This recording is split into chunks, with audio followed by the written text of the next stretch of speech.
Армысыздар, құрметті киношолу арнасының көрермендері. Сіздермен бірге Қазақ қызы арнасының спикері. Біз киношолу арнасымен коллаборация жасап жатырмыз. Сіздерге ұнайды деген ойдамын. Осы киношолу аяқталғаннан кейін менің арнамада қонақ болыңыз. Қазақ қызы арнасы түрлі тақырыпты қозғайды. Ол жерден сіздер қызықты деректер мен күлкілі видеоларды тамашалай аласыздар. Менің көрермендерімнің қатарына қосылсаңыз қуанышты болар едім. Сілтемесі төменде, міндетті түрде тіркеліп алыңыздар. Ал ендеше киномызды бастамас бұрын киношолу арнасына да қолдау білдіріп, лайк басып тіркеліп қойыңыз. Біз бастаймыз.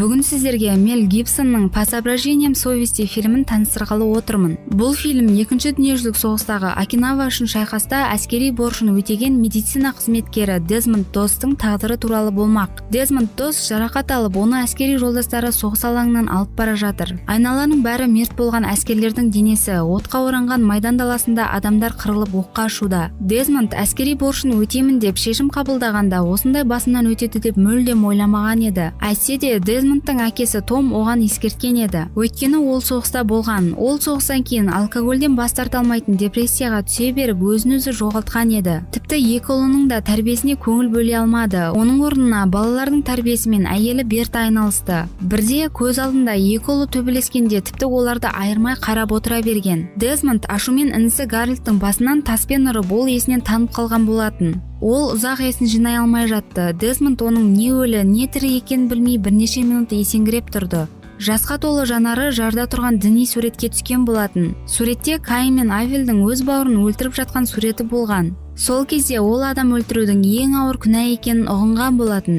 Гарольд тірі қалды, бірақ бұл оқиға оның өміріне үлкен із салды. Ол ержеткенде де үнемі шіркеуге көмек беріп тұратын. Ораза ұстап діни жоралғыларын жасауды жалғастырды. Екінші дүниежүзілік соғыс басталғанда ол діни сеніміне байланысты соғысқа барудан бас тартқан еді. Бірде шіркеу маңында машинасын жөндеп жатқан адамның үстіне ауыр машина бөлшектері құлап тамырын зақымдап алғанына куә болады.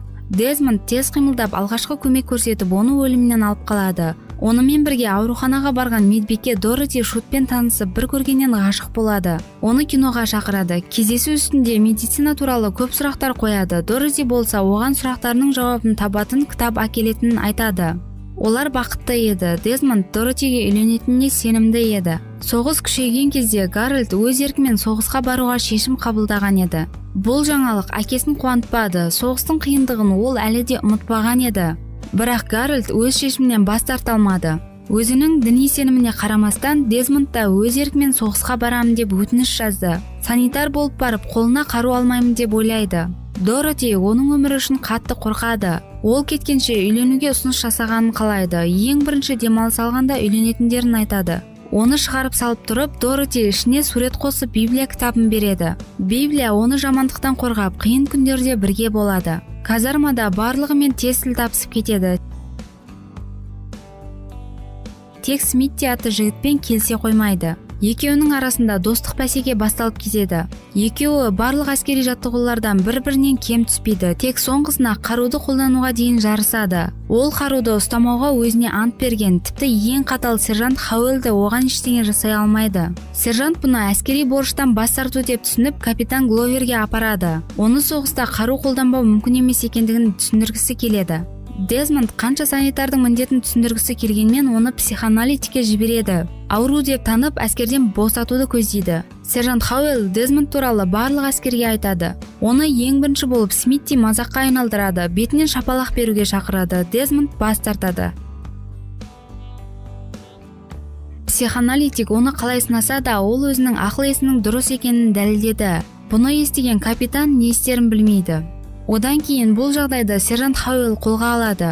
Оны күшпен бағындыруға тырысады. Дезмонд үшін барлық әскерді қинайды. Оның өз еркімен соғыстан кетуін талап етеді, ал түнде әскери достары бұны қинап ұрып соғады. Сонда да өз жолдастарын сатпайды. Осы әрекеті үшін сержант Хауэлл оны сыйлай бастайды. Оқу жаттығу біткенде оларды демалысқа жібереді, бірақ Дезмонд Досты босатпайды, өйткені ол қаруды қолдануды білмейді дейді. Командирді тыңдамағаны үшін оны трибуналға жібереді, оған таңдау береді, не қаруды алып көрсетілгенде атады, не түрмеге түсіп сотталады. Дороти оны шіркеуде некелесеміз деп күтеді, ол келмегендіктен артынан барады. Оның камерада отырғанын біледі. Дороти Дезмондтың ата-анасына қандай жағдай болмасын оның сотталғандығын айтады.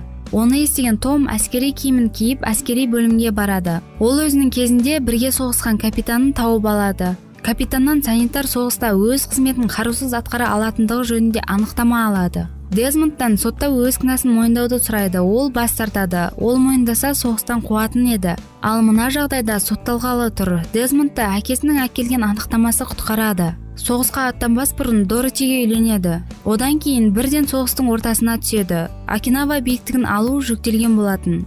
Бірақ та жапондықтар ажалдан қорықпай жанкештілікпен соғысты. Олар американдықтардан еш кем түспеді. Дезмонд өз отрядымен 6 рет Окинава биіктігін алып, 6 рет кері берілген топты алмастыруға барады. Биіктікке шыққанда тасталған бомба түтінінен ештеңе көрінбейтін. Жердің бәрі қан сасып жатты. Өлген адамдардың денесінен аяқ басар жер жоқ еді. Олар әр сыбдырдан қорқып алға басты. Қорқулары бекер болмады. Жапондықтар тұтқиылдан шабуыл жасап, бірнеше солдат оққа ұшты.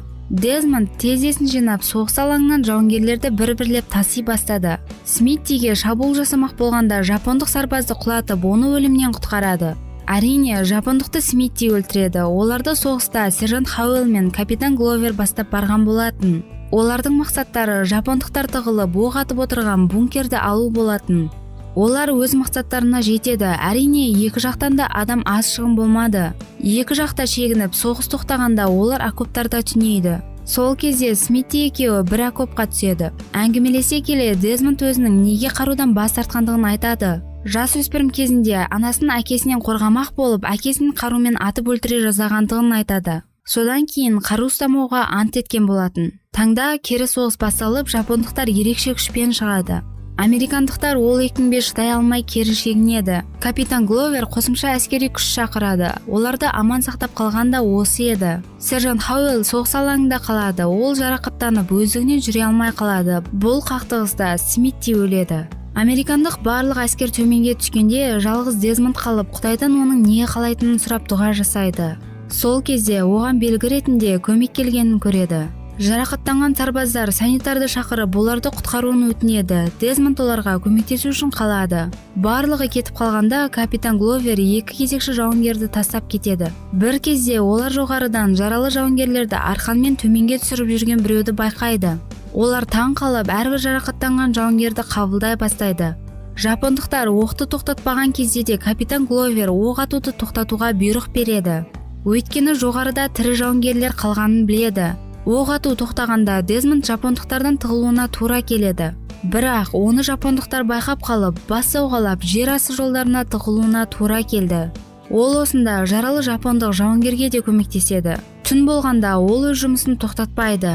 Құдайдан тағы жаралы жауынгерлерді құтқаруына көмек беруін тілейді. Таң ата сержант Хауэллді тауып құтқарады.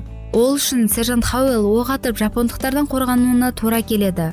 Лагердегілер неге жаралы жауынгерлердің әлі түсіп жатқандығына таң қалады. Оларға жоғарыдан бір адамның үздіксіз жаралы жауынгерлерді жинап төменге түсіріп жатқандығын хабарлайды.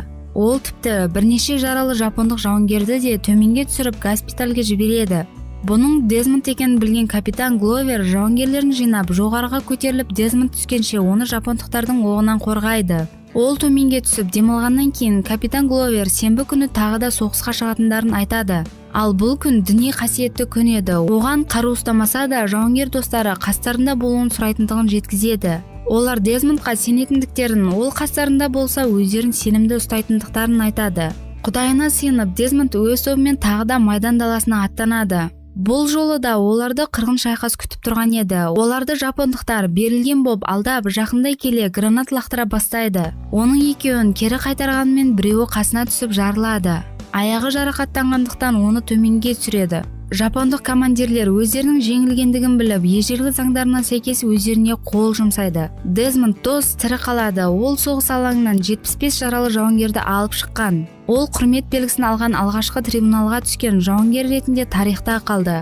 Дезмонд Доротимен қосылып ұзақ бақытты өмір сүрген. Осымен киномыз тәмам. Кинодан не түсіндіңіз? Пікірге ойыңызды жазып қалдырыңыз. Және де видео ұнаса достарыңызбен бөлісуді ұмытпаңыз.